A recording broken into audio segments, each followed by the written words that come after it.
এই দরজা খুল। তোর কাছে টাকা আছে? কত টাকা? 10,000 টাকা।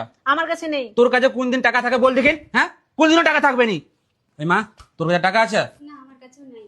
তোর কাছে সারা জীবন টাকা থাকবেই নি। যখন আমার কিছু দরকার পড়বে টাকা নাই, টাকা নাই, আগে থেকেই টাকা নাই। সরা।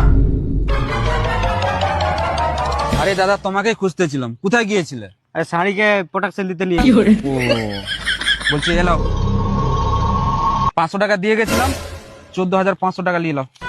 শালা 3 ফুট উড়বে বলেছে, বহু কষ্টের টাকা জোগাড় করে তোকে কিনেছি।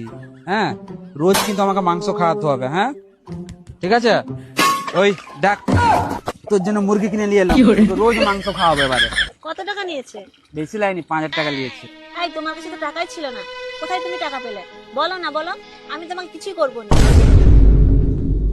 মুরগি মেরে আনলে আমরাই তো মাংস খাবো। সত্যি বলছো, কিছু করবে না? না, কিছু করবো না। তাহলে আমার গা ছুঁয়ে কথা দাও। গাছের কথা দিচ্ছি, কিছু করবো না। তোর বাপ তোকে এক জোড়া কানের দিয়েছিল না, ওই এক জোড়া কানের থেকে এক পিস আমি বিক্রি করে মুরগিটা শালা হারামজাদা, তুই আমার কানের বিক্রি করছো, কানের বিক্রি করেছো। শালা তোকে মেরেই দিবো।